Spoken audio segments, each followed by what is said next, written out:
Okay, it should be working as intended now. So, welcome everyone. It is Mitra, known as Kasemitra, Koreamitra, whatever you want to call me. As long as it includes Mitra, I'm fine with that. And today I'm going to be presenting to you Samurai Pizza Cats, while the photo of me is looming and staring right into your soul because my camera refused to communicate with me and just died today. So I could not live stream my pretty face. As for the run itself, quick introduction. You have 3 cats. We will only be using the basic one of the basic ones, and then all others for more important stuff in the game. Also, as the levels are around 1 minute each, my commentary will be the best I can do for every single stage, but I will not be able to cover everything. Okay, I think we can start. So I will start the game in 5, 4, 3, 2, 1, let's go! So you will see me using the flying cat for most of the run. The main thing we are going to do is to grab 2 Ninpo upgrades in every stage, or almost every stage, because some bosses we are going to do without it. So each cat has its own unique ability. This one is obviously, as you can see, flying. We will also use we'll use all of the cats, but the main one we will only be using for fights, basically. So this is the upgraded attack, and as with the glitchless cats, the main thing you want to do is to avoid glitches, because it's not really as easy as it seems. Mainly because unnecessary movements during casting your Ninpo may cause you to attack additional time, and we obviously do not want to do that. So as for level 2, we are going to avoid the Ninpo drops or grabs, because this boss health is very weird. We are actually going to hit it 5 times with the shuriken and hope that we can get the timing right, because if we don't, after 4th hit he will just go back and we'll have to wait until it reappears on the screen. For many things it might seem I'm doing them more sloppy, but the thing is it is really hard to do them correctly. Yeah, so I missed that, I had to wait a little bit. It's fine, but it's really hard to get the correct timing there. You basically have to mash through the shurikens. Here we will have this little flying egg that I still adamantly refuse to treat as egg. It didn't give us the Ninpo upgrade, it has 4 possible drops. So you always want to grab the Ninpo so you don't have to go back and re-grab it later in the stages. This comes in handy here where it saves around 2.5 to 3 seconds. And then in stage 6 where it is basically a run killer if you do not get it, but you have 2 eggs there. So quick re-grab. And we are on our way to the boss.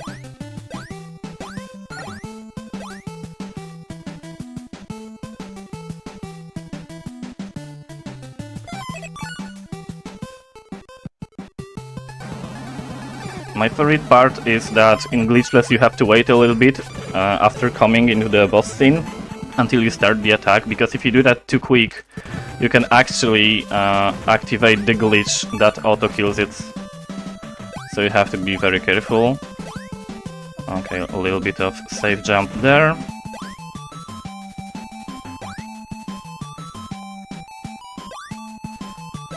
Level 4, not much happening here.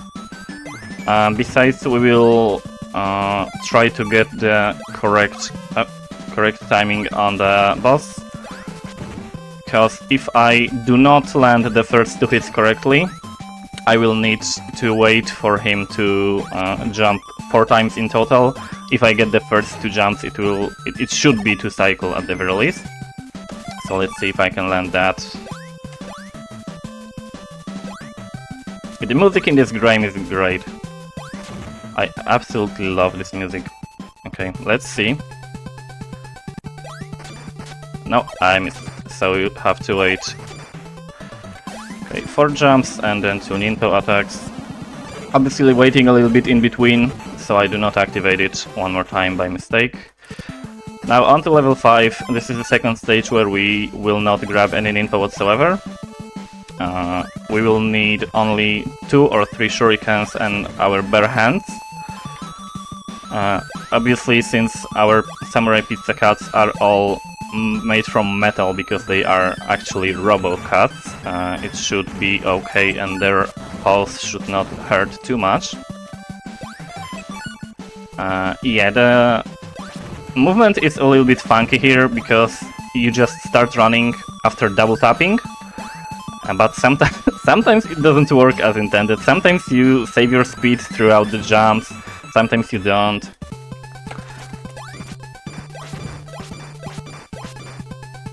So I have to wait a little bit here to destroy this projectile as well, so I don't get hit. Overall, pretty clean fight.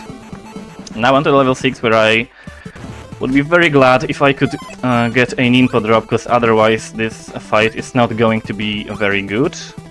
Because for some reason I cannot do this correctly to save my life whenever I do not get that drop.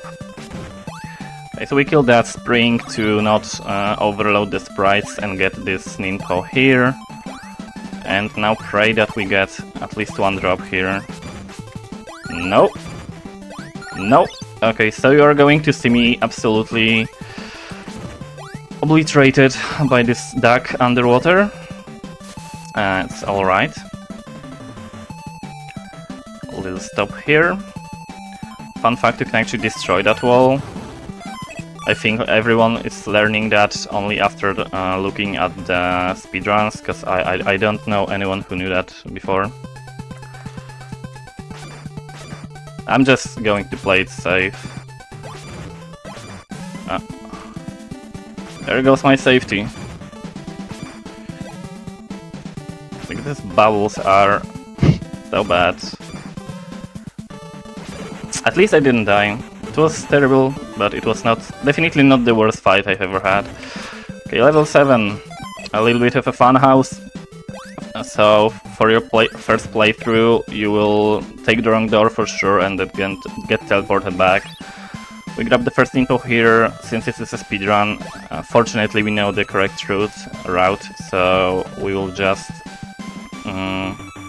get the second one in a second. So as you can see, those 2 ladders were connected, so we had to take the correct one, and we will jump here, find the secret door and the second info upgrade. And now again we are going to pray that I can land the correct frame for the 7th boss, because for some reason you can hit him while he's materializing. Okay, I landed that. I'm actually very surprised.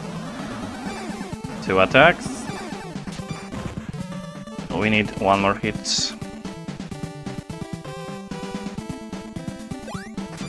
Oh, 2. Okay, so apparently I missed 1 hit. I cannot count to 2. Okay, that's the lesson I'm getting from that. So we will try to make him... Okay, it almost worked. So what I was trying to do was to make him jump onto the ceiling to stop bothering me. Unfortunately, he came back.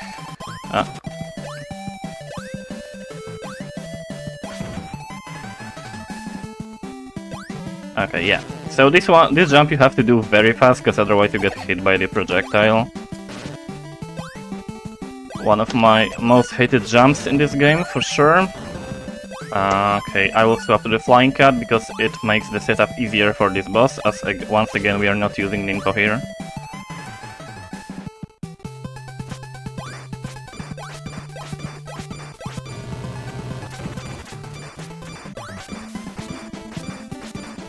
That's actually perfect. I'm very glad. Okay, level 9. Probably my my favorite stage for some reason. I don't know why. There's so much to go wrong here. Well, not necessarily, since, as you can probably notice, the platforming in this game is not very difficult, but you can still lose time quite easily during the run.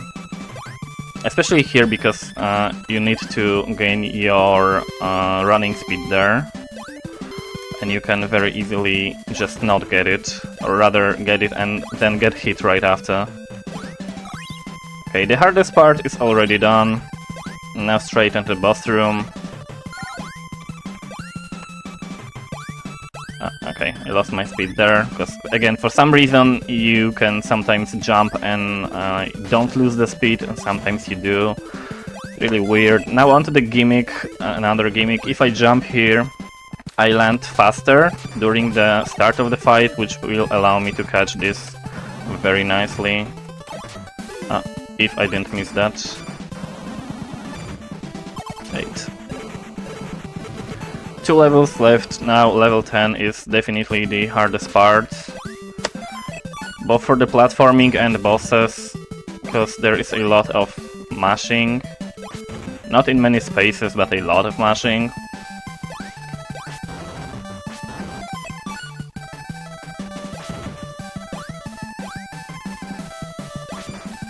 Okay. So let's grab the first info upgrade. And here, since I am... I missed... okay. So what I was trying to do was to swap the cuts mid, and since it was mid attack, I would normally activate the auto attack glitch. So before hitting the second bird, I would have to attack once more in the air to get rid of that glitch. Here I want to hit the enemies in a correct way to not despawn the ninpo, but I overloaded the screen and it disappeared. Okay, I have enough help bar to just go in. And I want to the bosses. So this one...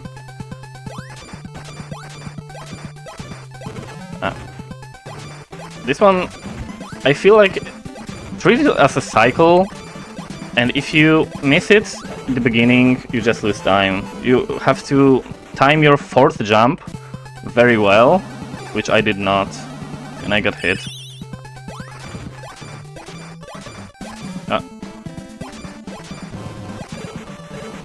Okay, 1 level left.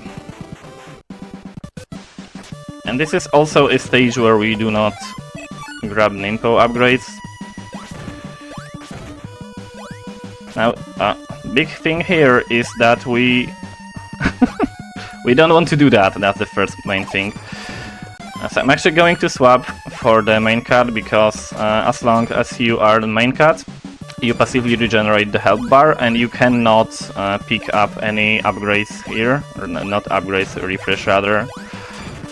So I'm just going to play it safe, because I will need the health bar. A very sloppy menu. And the reason you will see in a second, because normally this boss would have 2 stages, and the second one would be him flying through the air. But if I fly once he moves, he just stops immediately next to me, and by doing that I can hit him, and obviously I can miss it as well. So for that I will shurikens. Time is up when the screen gets black, so in 3, 2, 1, time. That was the run. Now this ending casting is quite long, so you will still hear me for like 3 to 4 minutes trying to do my best to talk to you, or if you want to cut me off, that's completely fine as well.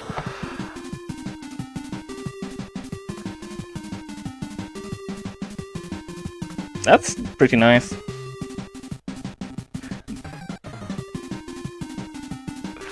Yeah, there were some mistakes here and there, but then again, it is really hard to get everything, just because a lot of this run revolves around the timings and the bosses, and if you miss the cycle, you just get hit and lose time.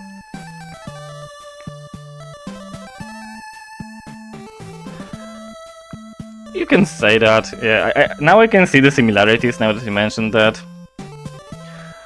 But obviously, Samurai Pizza Cut is the better game. This is the best game on the NES, and don't even try to prove me wrong, because you know my inner child will never agree that this is not the best game. This was my favorite game when I was a child.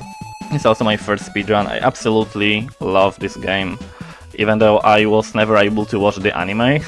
So I learned only very, very late that there was an anime.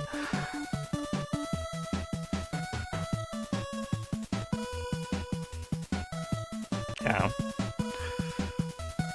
Thank you very much for having me and helping me with the setup. Of course. So thank you very much once again, and good luck to all future runners.